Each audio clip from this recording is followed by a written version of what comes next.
জামাত ইসলামী কেন্দ্রীয় নির্বাহী পরিষদের অন্যতম সদস্য, ঢাকা মহানগরী দক্ষিণ সংগঠনের সংগ্রামী আমির জননেতা জনাব নুরুল ইসলাম বুলবুল।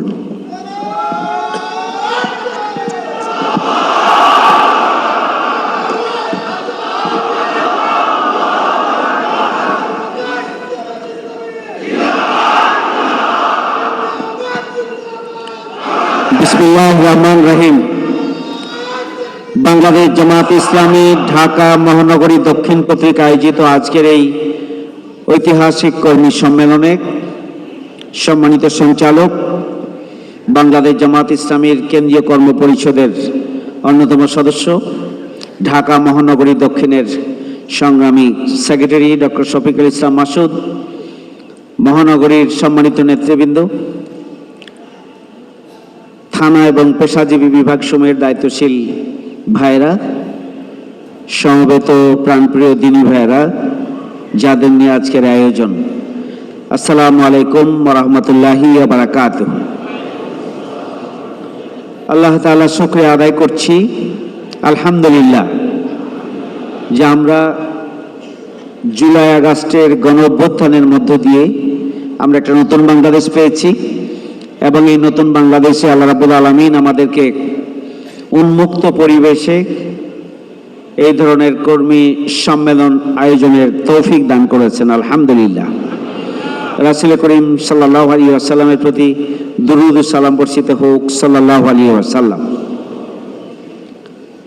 প্রাণপ্রিয় কর্মী ভাইরা, আজকের এই ঐতিহাসিক কর্মী সম্মেলনে প্রধান অতিথি হিসাবে বক্তব্য পেশ করবেন বাংলাদেশ জামাত ইসলামীর সম্মানিত কেন্দ্রীয় নায়েবে আমির, সাবেক এমপি, বাংলাদেশ ইসলামী ছাত্র শিবিরের সাবেক কেন্দ্রীয় সভাপতি, সংগ্রামী জননেতা ডাক্তার সৈয়দ আব্দুল্লাহ মোহাম্মদ তাহের। বিশেষ অতিথি হিসাবে বক্তব্য পেশ করবেন বাংলাদেশ জামাত ইসলামীর কেন্দ্রীয় নির্বাহী পরিষদের অন্যতম সদস্য, অন্যতম সহকারী সেক্রেটারি জেনারেল, ঢাকা মহানগরীর অবিভক্ত মহানগরীর সংগ্রামী সাবেক আমির, ইসলামী ছাত্র শিবিরের সাবেক কেন্দ্রীয় সভাপতি মাওলানা রফিকুল ইসলাম খান। বিশেষ অতিথি হিসেবে বক্তব্য পেশ করবেন ঢাকা মহানগরীর অবিভক্ত মহানগরীর সংগ্রামী সাবেক নায়েবে আমির, সাবেক এমপি, ইসলামী ছাত্র শিবিরের সাবেক কেন্দ্রীয় সহ সভাপতি, বাংলাদেশ জামাত ইসলামের অন্যতম সহকারী সেক্রেটারি জেনারেল, সংগ্রামী জননেতা হামিদুর রহমান আজাদ। বক্তব্য পেশ করবেন বাংলাদেশ জামাত ইসলামীর কেন্দ্রীয় কর্ম পরিষদের অন্যতম সদস্য, ঢাকা মহানগরীর সাবেক নায়েবে আমির, চাকসুর সাবেক ভিপি, বাংলাদেশ লয়ার্স অ্যাসোসিয়েশন কেন্দ্রীয় সভাপতি, সংগ্রামী জননেতা, আমাদের ঢাকা 10 আসনের আগামী জাতীয় সংসদ নির্বাচনের ঢাকা 10-এর জামাত মনোনীত পদপ্রার্থী অ্যাডভোকেট জসিমউদ্দিন সরকার, মহানগরীর সম্মানিত অন্যান্য নেতৃবৃন্দ বক্তব্য পেশ করবেন। আমি আশা করি যে আমাদের নির্ধারিত সময়ের মধ্যেই প্রধান অতিথি সহ অন্যান্য অতিথিবৃন্দ এসে আমাদের মাঝে উপস্থিত হবেন ইনশাআল্লাহ। সংগ্রামী ভাই ও বন্ধুগণ, আমরা 5ই আগস্টের গণ অভ্যুত্থানের মাধ্যমে একটা নতুন বাংলাদেশ পেয়েছি। আপনারা জানেন যে বিগত 17.5 বছরে বাংলাদেশ জামাত ইসলামী সবচেয়ে বড় মজলুম দল হিসাবে নিপীড়িত হয়েছে, নিষ্পেষিত হয়েছে, ক্ষতিগ্রস্ত হয়েছে, বিপর্যস্ত হয়েছে। জামাত ইসলামের শীর্ষ আমিরে জামাত সহ শীর্ষ 11 জন নেতাকে হত্যা করা হয়েছে, 5 শতাধিক নেতাকর্মীকে নির্দয়ভাবে খুন করা হয়েছে। জামাত ইসলামের কেন্দ্রীয় অফিস থেকে শুরু করে একটা ওয়ার্ড অফিস পর্যন্ত সেগুলো বন্ধ করে দেওয়া হয়েছে। 20,000-এর অধিক মিথ্যা মামলা দিয়ে জামাতের নেতাকর্মীদেরকে ঘর ছাড়া, বাড়ি ছাড়া, অফিস ছাড়া, চাকরি ছাড়া করা হয়েছে। লক্ষ লক্ষ নেতাকর্মী নিজ বাড়ির বাইরে মানবেতর জীবনযাপন করেছেন। লক্ষ লক্ষ নেতাকর্মী বছরের পর বছর জেলখানায় মানবেতর জীবনযাপন করেছেন। বাংলাদেশ জামাত ইসলামীর শীর্ষ নেতৃবৃন্দের সন্তানদেরকে, পরিবারের সদস্যদেরকে গুম করা হয়েছে। বাংলাদেশ জামাত ইসলামীকে নিষিদ্ধ করা হয়েছিল, জামাত ইসলামীর প্রতীক কেড়ে নেওয়া হয়েছিল, জামাত ইসলামীর নিবন্ধন কেড়ে নেওয়া হয়েছিল। জামাত ইসলামী বাংলাদেশের সবচেয়ে বড় মজলুম দল। এরপরও আপনারা খেয়াল করেছেন যে বাংলাদেশ জামাত ইসলামী শত প্রতিকূলতার মাঝেও আমাদের শীর্ষ নেতৃবৃন্দ এবং সর্বস্তরের নেতাকর্মীরা ত্যাগ এবং কোরবানির নজরানা পেশ করেছেন। তারা আপোষহীন ভূমিকা পালন করেছেন। ফ্যাসিস্ট অপশক্তির কোনো জুলুম, নির্যাতন, নিষ্পেষণের কাছে তারা মাথা নত করেনি। এমনকি আধিপত্যবাদী শক্তির এবং তাদের দোসরদের কাছেও ফাঁসির মঞ্চে হাসি মুখে নিজের জীবন বিলিয়ে দিয়েছেন, কিন্তু বাতিলের কাছে মাথা নত করেননি। সম্মানিত কর্মী ভাইয়ের আমার, বাংলাদেশ জামাত ইসলামী হাজারো প্রতিকূলতার মাঝে দেশ এবং জাতির জন্য, 18 কোটি মানুষের মুক্তির জন্য, ইসলামের বিরুদ্ধে, জামাত ইসলামের বিরুদ্ধে, দেশের বিরুদ্ধে ষড়যন্ত্রকে রুখে দেওয়ার জন্য আমাদের কেন্দ্রীয় ঘোষিত সকল কর্মসূচি এবং মাঠে ময়দানে রাজপথের কর্মসূচিতে জামাত ঐতিহাসিক অবদান রেখেছে। ফ্যাসিবাদ মুক্ত বাংলাদেশ প্রতিষ্ঠার জন্য সবসময় এই 17.5 বছর ধরে হাজারো জুলুম নির্যাতনকে মারিয়ে রাজপথে আমরা ছিলাম, আলহামদুলিল্লাহ। বাংলাদেশ জামাত ইসলামীর শত প্রতিকূলতার মাঝেও জামাত কর্মী, সমাজ কর্মী, এই স্লোগানকে আমরা বাস্তবে রূপদান করার জন্য আমরা চেষ্টা করেছি। আপনারা দেখেছেন, যেখানে বিপদ মুসিবত, যেখানে বন্যা, দুর্ঘটনা, অগ্নিসংযোগ, নদী ভাঙ্গন, বিপর্যস্ত জনতা যেখানে, সবার আগে আমিরে জামাত সেখানে ছুটে গিয়েছেন। সবার আগে জামাত ইসলামীর নেতা কর্মীরা সেখানে ছুটে গিয়েছেন এবং মানবতার সেবায় নিজেদেরকে নিয়োজিত করেছেন। এক্ষেত্রে আমরা দল মতের ঊর্ধ্বে উঠে, ধর্ম মতের বর্ণের ঊর্ধ্বে উঠে আমরা মানুষের জন্য কাজ করেছি। আমরা কখনো এখানে দল দেখি নাই, ধর্ম দেখি নাই। মানুষের কল্যাণে, ইবাদতের মানসিকতা নিয়ে, মানুষের প্রতি মানুষের যে দায়িত্ব রয়েছে, সেই দায়িত্ব পালনের জন্য, আল্লাহর সন্তুষ্টি অর্জনের লক্ষ্যেই আমরা ব্যাপক ভিত্তিক সোশ্যাল ওয়েলফেয়ার কার্যক্রম আমরা পরিচালনা করেছি, যেখানে আমরা নিজেরাই দাঁড়ানোর কোনো সুযোগ ছিল না। আমরা রাজধানীতে সরকারের রক্তচক্ষুকে উপেক্ষা করে, আমরা সরকারের আইন শৃঙ্খলা বাহিনীকে চ্যালেঞ্জ করে আমরা রাস্তায় কর্মসূচি পালন করেছি। আমরা ইঞ্জিনিয়ার্স ইনস্টিটিউশনে 10ই জুন আমরা সমাবেশ করেছি, যা মহাসমাবেশে রূপান্তরিত হয়েছিল। 28 অক্টোবর আমরা মহাসমাবেশ করেছি সরকারের রক্তচক্ষুকে উপেক্ষা করে। আমরা শাপলা চত্বরে আমরা গণমিছিল করেছি, 2 মহানগরী একসাথে সরকারের রক্তচক্ষুকে উপেক্ষা করে। আমরা যে কর্মসূচি দিয়েছি, সেই কর্মসূচি আমরা অনুমোদনের জন্য অনুমতি নিয়ে করার চেষ্টা করেছিলাম, দেওয়া হয় নাই। কিন্তু আমরা ঘোষিত কর্মসূচি যে কোনো মূল্যে জীবন বাজি রেখে আমাদের কর্মীরা রাজপথে থেকেই কর্মসূচি পালন করেছে, আলহামদুলিল্লাহ।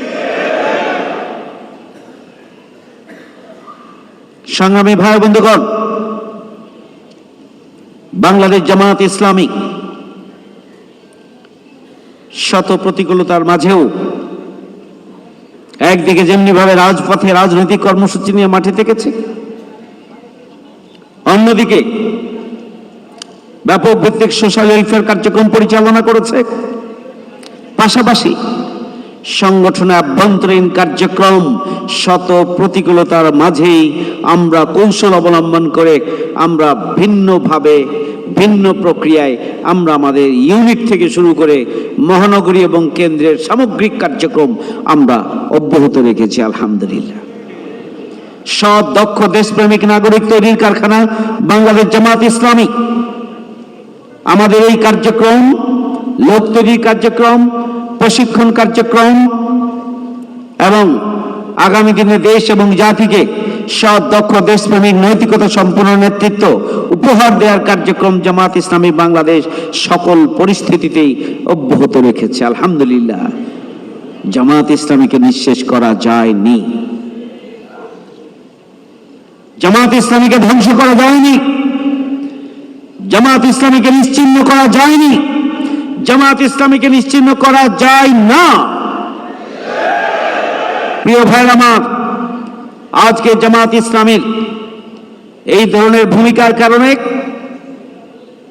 গোটা বাংলাদেশের জনগণের মধ্যে জামাত ইসলামী ব্যাপারে একটা আগ্রহ, ভালোবাসা এবং আস্থার জায়গা তৈরি হয়েছে আলহামদুলিল্লাহ। আপনারা দেখেছেন 5ই আগস্টের গণঅভ্যুত্থানের সূচনা থেকে জামাত ইসলামী ব্যাপক ভিত্তিক ভূমিকা পালন করেছে এবং 5ই আগস্টের পরবর্তী সময়ও বাংলাদেশ জামাত ইসলামীর পক্ষ থেকে প্রতিটি শহীদকে 2 লক্ষ করে টাকা আমরা অনুদান দিয়েছি। এটি রাষ্ট্রের দায়িত্ব, বাংলাদেশ জামাত ইসলামী সেই রাষ্ট্রের দায়িত্ব পালন করেছে। প্রতিটি আহত পরিবারের সাথে কাদের আহতদের চিকিৎসার জন্য আমরা চেষ্টা করেছি, তাদের পাশে দাঁড়িয়েছি, আমরা সহযোগিতার হাত বাড়িয়ে দিয়েছি। আমরা আমাদের দায়িত্বের জায়গা থেকে একটা দায়িত্বশীল সংগঠন হিসাবে আমরা আহত জুলাই যোদ্ধাদের পাশে আমরা থেকেছি। আপনারা দেখেছেন আমাদের জুলাই যোদ্ধা শহীদ পরিবারের সন্তানরা খুবই পরিষ্কারভাবে বলেছে যে বাংলাদেশ জামাত ইসলামী ছাড়া আর কোনো রাজনৈতিক দল আমাদের কাছে আসেন। দুর্ভাগ্যজনক, আজকে জুলাই আগস্ট আন্দোলনকে মাস্টার মাইন্ড হিসাবে দাবি করেন কেউ কেউ, জুলাই আগস্ট আন্দোলনের ভূমিকা পালন করার মূল ভূমিকা তারা পালন করেছেন দাবি করেন, কিন্তু জুলাই আগস্ট যোদ্ধা যারা শহীদ এবং আহত তাদেরকে রাষ্ট্রীয় মর্যাদায় অধিষ্ঠিত করার জন্য, তাদের পরিবারের সমস্যা সমাধানের জন্য, তাদের পুনর্বাসনের জন্য, তাদের পাশে সাহসের হাত নিয়ে দাঁড়ানোর জন্য কোন রাজনৈতিক দল পদক্ষেপ গ্রহণ করেননি। যতটুকু করেছেন তারা রাজনীতি করেছেন, মাত্র ফুটেজ নিয়ে তারা পত্রিকায় নিউজ করেছেন। আক্ষরিক অর্থে জুলাই যোদ্ধা শহীদ এবং আহতদের জন্য কার্যত কোনো ভূমিকা তারা পালন করেন নাই, অথচ তারা এই আন্দোলনের দাবিদার। আমরা পরিষ্কার করে বলতে চাই, এই জুলাইয়ে যারা শহীদ এবং আহত, এই জুলাইয়ে যারা জীবন দিয়েছেন, যারা পঙ্গুত্ব বরণ করেছেন, এগুলো কোনো দলের নয়, এগুলো কোনো সংস্থার নয়। তারা সম্পদ হচ্ছে দেশের, তারা সম্পদ আর মানুষের, তারা সম্পদ হচ্ছে এই জাতির। কিন্তু বাংলাদেশ জামাত ইসলামীর আমিরে জামাতের পক্ষ থেকে বারবার বলে দেওয়া হয়েছে, আমরা বলেছি যে আমরা শহীদদের এবং আহতদের কোনো দলীয় পরিচয় করতে চাই না। দলমতের ঊর্ধ্বে উঠেই সব শহীদ এবং আহত আমাদের, সবার জন্য আমরা ভূমিকা পালন করব সেটি বলে আসছি। প্রিয় ভাইরা আমার, আমরা বারবার বলে আসছি, আগামী জাতীয় সংসদ নির্বাচনের আগে গণহত্যাকারীদের বিচার করতে হবে। আমরা বলে আসছি, শহীদ এবং আহতদের পুনর্বাসন করতে হবে, তাদের মাসিক ভাতার ব্যবস্থা গ্রহণ করতে হবে, তাদেরকে নিজের পায়ে দাঁড়ানোর জন্য ব্যবস্থা গ্রহণ করতে হবে। আমরা বলেছি জাতীয় সংসদ নির্বাচনের আগে অবশ্যই নির্বাচন ব্যবস্থা সংস্কার করতে হবে।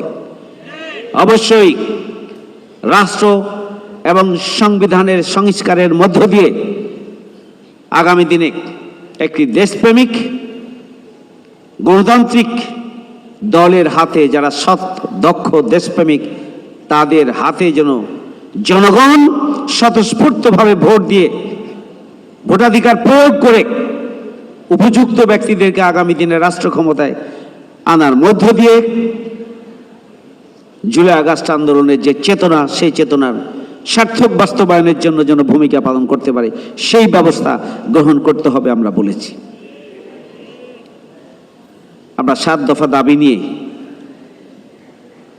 আমরা জাতীয় সমাবেশ করেছি এবং 7 দফা দাবি এখন জনগণের প্রাণের দাবিতে পরিণত হয়েছে, আলহামদুলিল্লাহ। সংগ্রামী ভাইয়ের আমার, আমি বলছিলাম জুলাই আগস্ট আন্দোলনের যারা শহীদ এবং যারা আহত, তাদের ইতিহাস সংরক্ষণের জন্য ইতিমধ্যেই শহীদদের ইতিহাস সংরক্ষণের জন্য 12 খণ্ডের 10 খণ্ডের 2500 পৃষ্ঠার বইয়ের মোড়ক উন্মোচন করেছে আমিরি জামাত 6 মাস পূর্তির দিনে জাতীয় প্রেস ক্লাবে এবং সারা দেশের বিভাগীয় শহরগুলোর প্রেস ক্লাবে একযোগে এই মোড়ক উন্মোচন করা হয়েছে। ইতিমধ্যে আরো যে সমস্ত শহীদ বাকি ছিল তাদের ইতিহাস সংরক্ষণ করে আরো 2 খণ্ড তৈরি করা হয়েছে। ইতিমধ্যে 12 খণ্ড সম্পন্ন হয়েছে। ইংরেজি করা হয়েছে, অ্যারাবিক করা হয়েছে। এটি রাষ্ট্রের দায়িত্ব। এই দায়িত্ব বাংলাদেশ জামাত ইসলামী পালন করেছে, আলহামদুলিল্লাহ। সংগ্রামী ভাই বন্ধুগণ, আমরা জুলাই আগস্টের চেতনাকে ধারণ করেই আমরা আগামী দিনে নতুন বাংলাদেশ বিনির্মাণ করতে চাই। জুলাই আগস্টের চেতনা হচ্ছে দুর্নীতিমুক্ত, সন্ত্রাসমুক্ত, চাঁদাবাজ মুক্ত নতুন বাংলাদেশ প্রতিষ্ঠা করা। জুলাই আগস্টের চেতনা হচ্ছে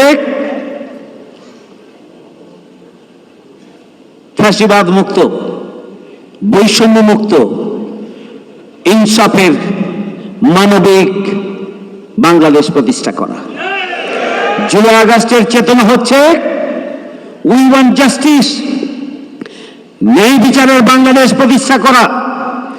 ফ্যাসিবাদের চেতনা হচ্ছে দিল্লি না ঢাকা, আধিপত্যবাদ বিরোধী স্বাধীন সার্বভৌম বাংলাদেশ প্রতিষ্ঠা করা। আমরা জুলাই আগস্ট গণঅভ্যুত্থানের চেতনাকে ধারণ করেই আগামী দিনে নতুন বাংলাদেশ প্রতিষ্ঠা করতে চাই। আজকের জনগণের কাছে এটি পরিষ্কার যে বাংলাদেশ জামাত ইসলামী প্রতিষ্ঠা লগ্ন থেকে সৎ দক্ষ দেশপ্রেমিক নাগরিক এবং নেতৃত্ব তৈরির কারখানা হিসাবে যে ভূমিকা পালন করছে, আজকে জনগণের কাছে এটি তার দিবালোকের মতো পরিষ্কার হয়েছে। আজকে এটি দিবালোকের মতো পরিষ্কার, দুর্নীতিমুক্ত, সন্ত্রাসমুক্ত, চাঁদাবাজ মুক্ত নতুন বাংলাদেশ যদি প্রতিষ্ঠিত করতে হয়, তাহলে জামাত ইসলামীর প্রোডাক্টকেই আগামী দিনে জাতীয় সংসদ নির্বাচনে বিজয়ী করতে হবে। এটি আজকে দিবালোকের মতো পরিষ্কার। সংগ্রামী ভাই বন্ধুগণ, আজকে নতুন বাংলাদেশ বিনির্মাণের জন্য জনগণের যে আকাঙ্ক্ষা, আগামী দিনে তারা জামাত ইসলামীকে ক্ষমতায় দেখতে চায়। জনগণের স্বপ্ন হচ্ছে আগামী দিনে বাংলাদেশ জামাত ইসলামীকে তারা ক্ষমতায় দেখতে চায়। বাংলাদেশ জামাত ইসলামী আগামী দিনে সুখী সমৃদ্ধশালী নতুন বাংলাদেশ প্রতিষ্ঠার জন্য জাতীয় সংসদ নির্বাচনের মাধ্যমে আমরা আগামী দিনে রাষ্ট্র ক্ষমতায় যেতে চাই। জনগণের যে স্বপ্ন, সেই স্বপ্ন, জনগণের যে প্রত্যাশা, সেই প্রত্যাশার কার্যকর বাস্তবায়নের জন্য আগামী জাতীয় সংসদ নির্বাচনে আমাদেরকে ক্ষমতায় যেতে হবে। জনগণের প্রত্যাশা জামাতকে ক্ষমতায় দেখতে চায়। শহীদদের প্রত্যাশা আগামী দিনে জামাত ইসলামের পাশে তারা থাকতে চায়। জুলাই যোদ্ধাদের প্রত্যাশা আগামী দিনে তারা জামাত ইসলামীকে ক্ষমতায় দেখতে চায়। সুতরাং আজকে জামাত ইসলামীর নেতা এবং কর্মীদেরকে আগামী দিনে দেশ এবং জাতিকে পরিচালনার জন্য জাতীয় সংসদ নির্বাচনের মাধ্যমে ক্ষমতায় অধিষ্ঠিত হওয়ার জন্য আমাদেরকে ভূমিকা পালন করতে হবে।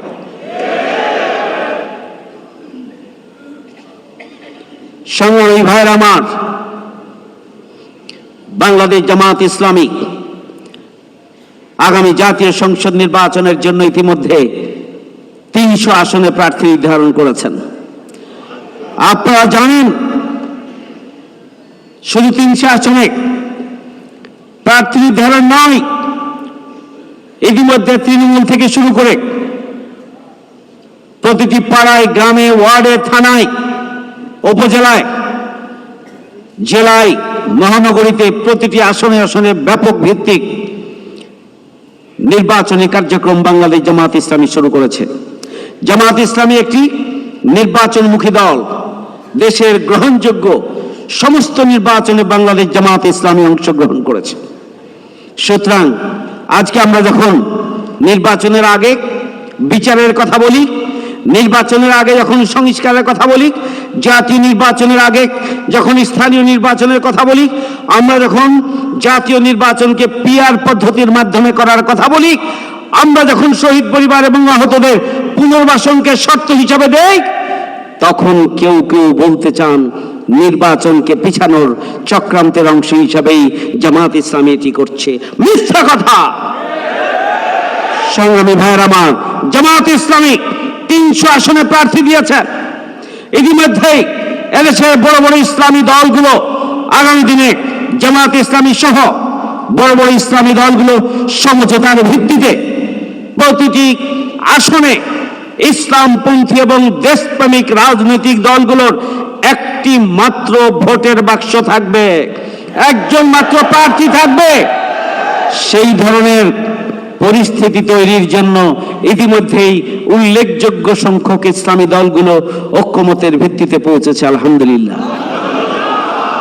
উল্লেখযোগ্য সংখ্যক দেশপ্রেমিক রাজনৈতিক দলগুলো, ইসলামী দলগুলোর পাশাপাশি তারাও আলাপ আলোচনার মধ্যে আছে। আগামী দিনে ইনশাআল্লাহ সমঝোতার ভিত্তিতে 300 আসনে ইসলামপন্থী রাজনৈতিক দল এবং দেশপ্রেমিক রাজনৈতিক দল ঐক্যবদ্ধভাবে নির্বাচন করবে ইনশাআল্লাহ। যখন বাংলাদেশে এভাবেই একটি নতুন অধ্যায়ের সূচনার দিকে যাচ্ছে, ঠিক সেই সময় আপনারা খেয়াল করেছেন যে আমাদের জাতীয় যে সমাবেশ বাংলাদেশ জামাত ইসলামীর আহ্বানে, এই জাতীয় সমাবেশে আমাদের লক্ষ্য ছিল ঢাকাকে জনসমুদ্রে পরিণত করা। আল্লাহর একান্ত মেহেরবানি, আপনাদের ত্যাগ এবং কোরবানি প্রচেষ্টা, সারা বাংলাদেশের বিভিন্ন স্তরের নেতা এবং দায়িত্বশীলদের কর্মীদের প্রচেষ্টা, সুধী শুভাকাঙ্ক্ষীর অংশগ্রহণ এবং সহযোগিতা, আর আল্লাহর রহমতের কারণে, আল্লাহর মেহেরবানির কারণে, আল্লাহর সাহায্যের কারণে, আল্লাহর কুদরতের কারণে 19শে জুলাই রাজধানীতে এক মহা জনসমুদ্রে পরিণত হয়েছিল, আলহামদুলিল্লাহ। আল্লাহর মেহেরবানিতে একটা সুশৃঙ্খল, একটা স্মার্ট, গ্রহণযোগ্য এবং সামগ্রিকভাবে একটা পূর্ণাঙ্গ সফল আমরা জাতীয় সমাবেশ তথা জনসমুদ্র সেদিন এদেশের জনগণ দেখেছে, নজিরবিহীন। আমরা জানি না যে আগামী দিনে এই ধরনের সুশৃঙ্খল, ঐতিহাসিক, নজিরবিহীন এত বড় গ্যাদারিং আগামী দিনে কারা করবে আমরা জানি না। আমরা চাই অন্যরাও করুক। ইনশাআল্লাহ এই জাতীয় সমাবেশ সফলভাবে সম্পন্ন হওয়ার পরে এই জনসমুদ্রের ঢেউ একদম তৃণমূল পর্যন্ত ছড়িয়ে পড়েছে। মানুষের মধ্যে আগ্রহ এবং ভালোবাসা বৃদ্ধি পেয়েছে, জামাত ইসলামীর প্রতি আস্থা বৃদ্ধি পেয়েছে। তাদের মনে এই ধারণা বদ্ধমূল হয়েছে যে ইনশাআল্লাহ জামাত ইসলামী আগামী দিনে যদি ক্ষমতায় আসে, তাদের পক্ষেই আগামী দিনে সুখী, সমৃদ্ধশালী, দুর্নীতিমুক্ত একটা বসবাসযোগ্য, প্রশান্তির, মানবিক, নির্বিচারের, ইনসাফপূর্ণ বাংলাদেশ প্রতিষ্ঠা করা সম্ভব। এটি আজকে জনগণের মধ্যে অন্তরে বদ্ধমূল হয়েছে। প্রিয় ভাইয়ের আমার, এই পরিস্থিতিতে আমরা আজকে আপনাদেরকে কর্মী সম্মেলন আহ্বান করেছি। একদিকে যেমন আমাদের সামনে সম্ভাবনার দুয়ার উন্মোচিত হয়েছে, তেমনি আমাদের কাঁধে দায়িত্বের বোঝাও বৃদ্ধি পেয়েছে। আগামী জাতীয় সংসদ নির্বাচনকে কেন্দ্র করে স্বাভাবিকভাবে জামায়াত ইসলামী অগ্রযাত্রায় ভীত সন্ত্রস্ত হয়ে, জনপ্রিয়তায় ভীত সন্ত্রস্ত হয়ে, জামায়াত ইসলামীর প্রতি জনগণের আস্থা এবং ভালোবাসায় ভীত সন্ত্রস্ত হয়ে বহুমুখী চক্রান্ত এবং ষড়যন্ত্র সামনের দিকে আসবে, বর্তমানেও আছে।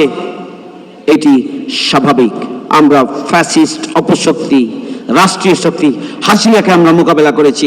আগামী দিনে আর কোনো ষড়যন্ত্র চক্রান্তকে আমরা থোড়ায় কেয়ার করব।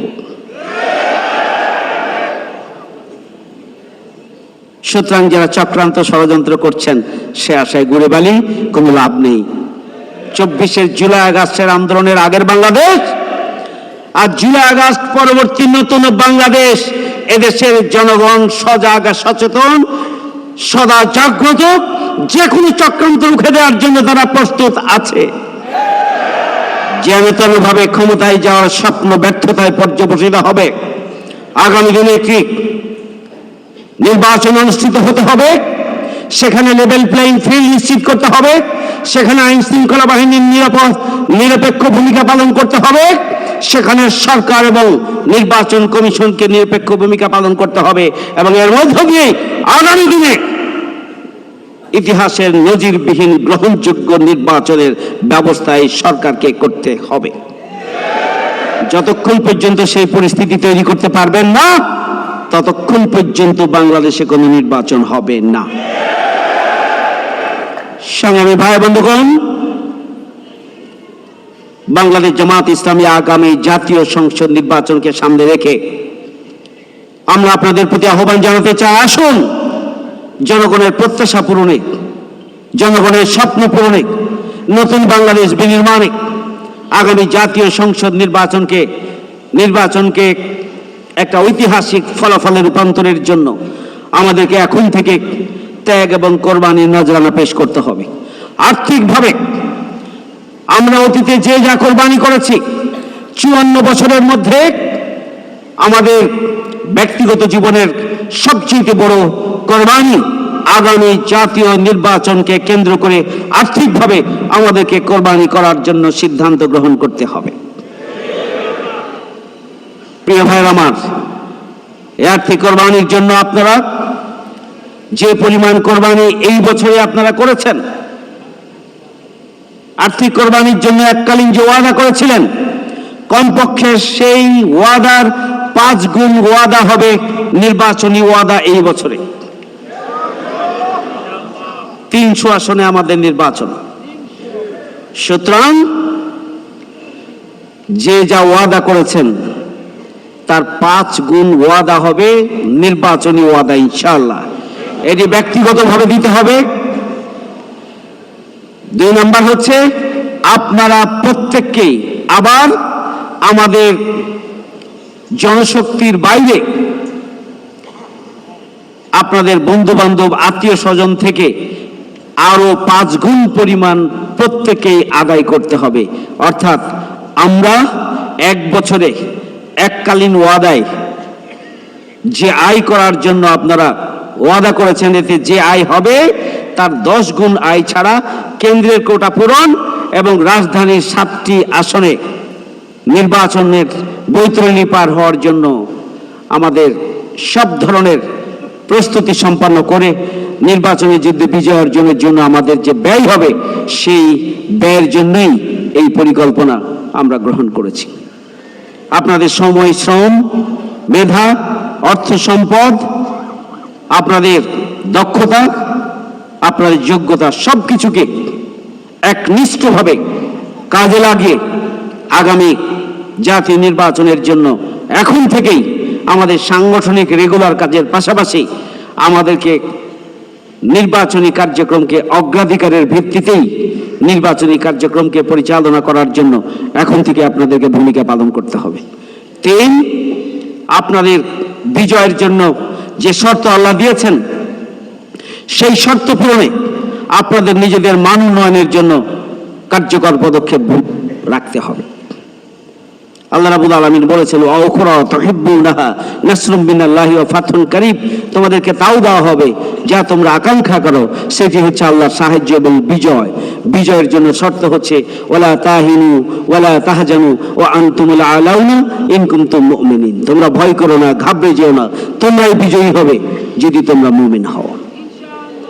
প্রকৃত অর্থে যদি আমরা ইমানদার হই, মুমিনের মতো মুমিন হই, মুমিনের বৈশিষ্ট্য এবং যোগ্যতা যদি আমরা অর্জন করতে পারি, কোয়ালিটি যদি আমরা অর্জন করতে পারি, তাহলে আল্লাহ আমাদেরকে বিজয় দান করবেন। এক্ষেত্রে সংশয় মুক্ত হতে হবে এবং সাহসী হওয়ার শর্ত এখানে দেওয়া হয়েছে। আল্লাহ রাব্বুল আলামিন বলেছেন, ইন্নাল্লাহা লা ইউগাইয়িরু মা বিকাওমিন হাত্তা ইউগাইয়িরু মা বিআনফুসিহিম, কোন জাতির ভাগ্যের পরিবর্তন ততক্ষণ পর্যন্ত সম্ভব নয় যতক্ষণ পর্যন্ত না সে জাতি নিজেদের অবস্থার পরিবর্তন সাধন করে। আমরা আমাদের আগামী দিনে যদি সমাজের পরিবর্তন করতে চাই, এদেশের 18 কোটি মানুষের ভাগ্যের পরিবর্তন করতে চাই, তাহলে সবার আগে আমাদের নিজেদের যোগ্যতা, কোয়ালিটি এবং বৈশিষ্ট্যের পরিবর্তন সাধন করতে হবে। এটি হচ্ছে ইসলামের শর্ত, এটি হচ্ছে আল্লাহর শর্ত। ওয়াদাল্লাহুল্লাযীনা আমানু মিনকুম ওয়া আমিলুস সালিহাত লা ইস্তাখলিফান্নাহুম ফিল আরদ ইলা আখিরিল আয়াত। পরিষ্কারভাবে বলা হয়েছে, তোমাদেরকেও খেলাফত দেওয়া হবে, নেতৃত্ব কর্তৃত্ব দেওয়া হবে, যেভাবে অতীতেও খেলাফত এবং নেতৃত্ব কর্তৃত্ব দেওয়া হয়েছিল। এই জন্য তোমাদেরকে আল্লাহর প্রতি ঈমান আনতে হবে, আল্লাহর প্রতি আস্থা এবং বিশ্বাস এটাকে সুদৃঢ় করতে হবে, পাশাপাশি আমলে সালেহ করতে হবে। আমলে সালেহ করার জন্য যে কোয়ালিটি, যে যোগ্যতা, যে গুণাবলী, যে বৈশিষ্ট্য প্রয়োজন, সেগুলো আমাদের মধ্যে অর্জন করতে হবে। এই জন্য আমাদেরকে আল্লাহর রঙে রঙিন করতে হবে। সিবগাত আল্লাহ ওমান আহসানু মিনাল্লাহি সিবগা, আল্লাহর রঙে রঙিন হও, আর তার রঙের চাইতে উত্তম রঙ আর কার হতে পারে। আসুন আমরা একদিকে মাঠে ময়দানে ভূমিকা পালন করব, আমরা আর্থিক কোরবানি করব, সর্বোচ্চ পরিমাণ সময় কোরবানি করব, প্রয়োজন হলে জীবনের কোরবানি করব, ইসলামী আন্দোলনের কাজকে অগ্রাধিকারের ভিত্তিতে আমরা পালন করব। আর আমরা নিজেদেরকে বিজয়ের জন্য যে শর্ত, নিজেদেরকে আল্লাহর রঙে রঙিন করা, নিজেদেরকে প্রস্তুত করা, নিজেদেরকে কোয়ালিটি সম্পন্ন করা, আমরা যেন সেই জন্য প্রত্যেকে শপথের কর্মী হিসেবে নিজেদেরকে গড়ে তুলতে পারি, সেই শপথও আজকে আপনাদের গ্রহণ করতে হবে। সে প্রত্যাশা ব্যক্ত করে আমি আমার সূচনা কথা, উদ্বোধনী কথা এখানে শেষ করছি। আপনারা শেষ পর্যন্ত থাকবেন। যারা দাঁড়িয়ে আছেন, রাত 9টা পর্যন্ত প্রোগ্রাম হবে। আপনারা যদি দাঁড়িয়ে থাকেন আপনাদের কষ্ট হবে, অবশ্যই আপনাদের বসে যেতে হবে। স্বেচ্ছাসেবক যারা আছেন বাইরে কোথায় তারা বসবে দেখে আসবেন এবং তাদেরকে বসানোর ব্যবস্থা করবেন। আসরের বিরতিতে এখন যেভাবে আছেন থাকবেন, আসরের বিরতি যখন হবে তখন আর কেউ ভিতরে দাঁড়িয়ে থাকবেন না, সে অনুরোধ আপনাদের রাখতে চাই। শুরু থেকে শেষ পর্যন্ত শৃঙ্খলার সাথে এই সম্মেলনে আপনারা উপস্থিত থেকে সক্রিয়ভাবে অংশগ্রহণ করে প্রতিটি দায়িত্বশীলের বক্তব্য এবং প্রধান অতিথির বক্তব্য সহ সব বক্তব্য সুন্দরভাবে আপনারা নোট করবেন এবং নিজেদেরকে আগামী দিনের জন্য নিজেদের করণীয় নির্ধারণ করবেন, নিজেদেরকে প্রস্তুত করবেন এবং সব মিলিয়ে আজকের আয়োজনকে আপনারা সফল করে তুলবেন। এই জন্য আপনাদের প্রতি বিনীত অনুরোধ রেখে আমার উদ্বোধনী কথা এখানে শেষ করছি। আল্লাহ হাফিজ। বাংলাদেশ জিন্দাবাদ। বাংলাদেশ জামাত